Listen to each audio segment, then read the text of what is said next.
What if the monster you already defeated isn't done with you? That's the terrifying setup for Black Phone 2, a sequel that takes Finney and Gwen out of the suburbs and into a new, isolated nightmare. But this time, the Grabber isn't just a man, he's a supernatural entity back from hell, and he's lured them to a snowbound cabin to get his revenge. The question is, how do you fight a spirit that can manipulate the real world and haunt your dreams? What's up everybody, and welcome to Out of Frame. Today we're diving deep into the sequel to the 2021 hit. We're going to cover the full spoiler review, my analysis, and some deep cut trivia, plus my rating. So let's get to it.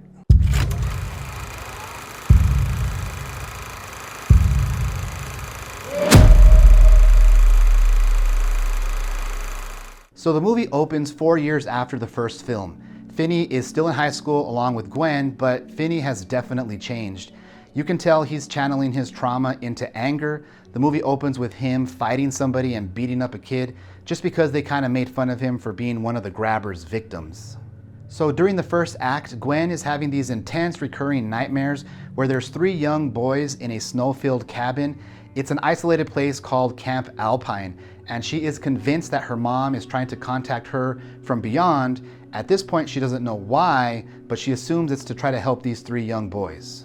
As we head towards the first plot point in the movie, Gwen is trying to convince Finney to take her to Camp Alpine to investigate why she's having these terrible dreams, and Finney is having none of it. He reluctantly agrees after a while though, because he needs to keep an eye on his sister, and she is very set on trying to go to the camp and figure out why she's having these terrible dreams. So as Finney and Gwen and their friend Ernesto are traveling to Camp Alpine, they get stuck in the biggest blizzard in 25 years there in Colorado, trapping them at the camp with only a few staff members present at Camp Alpine.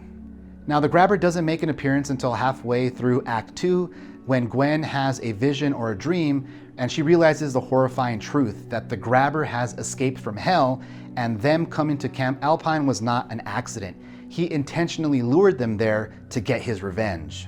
As we hit the midpoint of the movie, one of the characters, Mondo, who's the camp owner of Camp Alpine, reveals a shocking connection. We figure out that the Grabber, who in his younger days was nicknamed Wild Bill, worked at Camp Alpine at the same time that Gwenny and Finn's mom did back in the day. After some investigation between all of the main characters, we discover that the Grabber's first 3 victims were from that very same camp, and that their souls are trapped, buried under ice of a lake. And we come to realize that the Grabber is using their fear as trapped souls to help empower him to be released from hell and to get his revenge on Finney and Gwen. In a true shocking all is lost moment, the film drops its biggest bomb. We come to realize in one of Gwen's dreams that the Grabber murdered their mom. Years ago, her gift led her to the Grabber's house when she saw the very first victim that the Grabber ever got, which was the paperboy who was in the basement of his house. The Grabber realizes that Gwen's mom was able to see this, and he follows her home and kills her and stages it to make it look like she committed suicide. So this entire fight now between all of the characters involved is strictly for revenge. Now the climax of the movie is really cool. The finale takes place on the camp's frozen lake as the team is searching for the boys' bodies, which is buried under ice. It's a really cool setup where they're trying to dig into the frozen lake and pull out the remains of these poor boys. Throughout the movie, we come to realize that the Grabber can now physically harm people in the real world. All he has to do is enter through one of Gwen's dreams, and he can actually attack people in the real world. So Gwen falls asleep, and the Grabber is able to go through different parts of the frozen lake and attack people, including Finney. Finney tells Gwen that since it's her dream, she can control it. As the Grabber is about to win, Gwen takes control. She helps the corpses of the boys who are trapped under ice break through the ice and burst out and hold the Grabber down, trapping him for the finale of the movie. There's a pretty cool sequence here at the very end of the climax where the bodies of the 3 boys who are trapped under ice are holding down the Grabber. Finney is able to come over, find out where the Grabber is, and he smashes his head into the ice, ultimately killing him. Then in a final lasting image in the movie, Finney and Gwen grab the grabber's body and throw it into the frozen hole in the lake, defeating him for good. So all's well that ends well, and at the end of the movie, Gwen receives a phone call from the black payphone that's at the camp from her mom, who confirms that she's in heaven and tells Gwen to embrace her gift and not to see it as a curse. One of the most interesting narrative flips in the movie is that this movie does definitely turn into Gwen's movie. Even though Finney gets top billing and he's still an integral part of the story, Gwen really is the driving protagonist, and it turns out to be her story.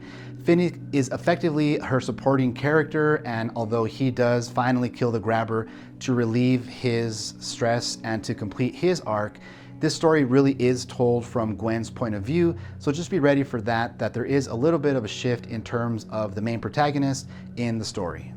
One of the most interesting themes in the movie that I found was the idea of generational trauma. So let me tell you exactly what I mean. In the movie, Finney is using marijuana to kind of help him cope with his trauma, and you can tell that he might be falling into the same type of pattern that his dad showed in part 1, using alcohol to mask the pain. So to see him going down that same path is very, very interesting. Not only that, but it's mirrored to the exact same way that Gwen feels about her gift, quote unquote, and how she seems to be following in her mother's footsteps as well. One of the themes that I think is most prevalent in the movie is the idea of faith and family. So Gwen, she starts the movie really not trusting her curse or her gift, as it were, in the movie, and she doesn't really know what to do with it. And by the end of the movie, she has actively accepted her gift, and she's rewarded because her mom is able to call her in one of the best moments of the film at the very end from the black phone, and basically telling her, follow your gift, trust in your gift. Now, no talk of a family theme in this movie would be complete without mentioning the sibling relationship between Finney and Gwen. Their love and their connection is so strong in the movie that it really is the ultimate tool that they use to survive all of the darkness that they've been having to go through. So I really think that's one of the most important things that this movie tries to convey, is the idea of not only faith, but family being the core that can help a person through the darkness in their life. One of the best parts of the movie technically is how we reuse the motif of the Super 8 grainy film to show during Gwen's dreams.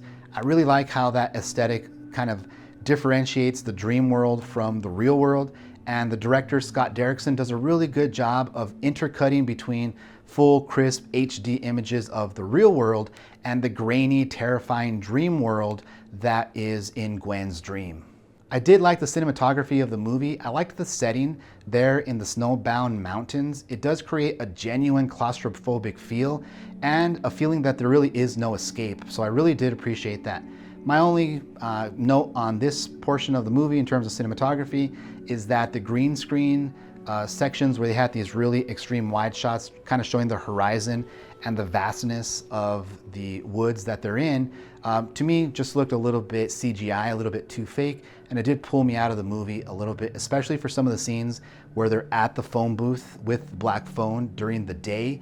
Those, especially to me, you could tell that they weren't obviously on location, but it really didn't sell it as well as I think it could. Now, fair warning for anybody who hasn't seen the movie, Black Phone 2 is much gorier than the first one. I would consider Black Phone 1 to be more of a supernatural thriller. Black Phone 2 definitely leans more into the gore and violent genre of horror movies, so just be prepared. There's significantly more gore in this one. And in a big change from the first movie, the grabber's new demonic form is much more visceral and much more violent. They do lean into a lot more body horror elements. As a horror fan, I personally like that. I think the shift worked really, really well, but you will be able to tell a pretty sheer narrative shift from just a straight supernatural thriller to, in this case, a more gory horror movie. So going back just for a moment to the theme I mentioned at the start of this section, I think the film does miss the mark on one key fact. I think they kind of flirt with some of the religious themes of religious horror movies. Gwen having bouts of lack of faith and asking literally Jesus in her prayers to help her. And I think they maybe could have leaned into that more. To me, it kind of felt just like a convenient plot device to give her some doubts so that she has something to overcome in terms of her problem within the movie. There is a really cool scene, or a section of a scene, where the grabber is talking about how hell is not fire, but hell is ice. And I really think they could have gone more into the religious horror, supernatural element than just more of the body horror and Terrifier style, if you will. But I think they pulled their punch a little bit here, maybe to avoid some of those religious horror tropes that they didn't want to fall into. Not only that, but since the theme kind of changed from the first movie now here into the second one, in terms of the type of horror genre, I could tell that I guess they didn't want too many different styles in the same movie. And I feel as though they kind of tried to work the line between it, and in my opinion, it was a missed opportunity to take the movie to an even deeper thematic level, and they just kept it kind of as a convenient plot device and purely superficial.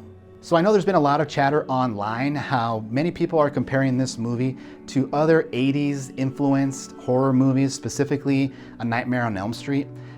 In my opinion, I really liked what they did with this movie. In my opinion, you can't really just have an entire horror genre like haunted nightmares dominated by one single monster anymore. It's been 15 years since the remake of the Nightmare on Elm Street and many, many decades since the original came out in the 80s. And I really do feel as though it's time to maybe revamp that part of the genre. So I really like what they did. They didn't lean too heavily into it. I know one of the trailers said something about, can you die in your dreams? Let's find out. And when I saw that, it really took me out of the wanting to watch the movie. But then I saw more of it and I realized, you know what? It's not so much about the dream elements as it is about the visceral nature of this person becoming a literal demon from hell and attacking them. So to me, I really didn't notice that there was a really deep connection. It's more of an homage than a plain ripoff, and I think people are gonna like what they did with that section of the movie. So for my final thoughts and rating, I think this is a solid sequel for the spooky season, and if you're into a horror movie here around Halloween, this is gonna be a very solid choice for you to watch. I think it's a straightforward, effective Hollywood horror movie. It has some pretty decent scares, and as I mentioned, a welcome increase in gore if that's something that you're into, plus mixing with the supernatural elements and homages to past horror franchises. I think many people are really gonna like it. But for what it is, Black Phone 2, I'm giving a rating of a 6.5 out of 10. It's a solid scary movie for the holiday season, and I think it's gonna do well over time when it gets to streaming, but it's definitely not breaking any records, and it's definitely not shedding a new watermark for horror, but it's a definite solid movie that I think is worth watching here this Halloween season. But what did you think? Did you like the sequel? Do you think it lived up to the original? And what do you think about that big twist connecting the grabber to Finn and Gwen's mom? Let me know down in the comments. I would love to hear your thoughts and opinions. And if you're up for more spoiler-filled analysis, make sure to check out this video right here. My name is Ben, signing out for Out of Frame. We'll see you guys next time.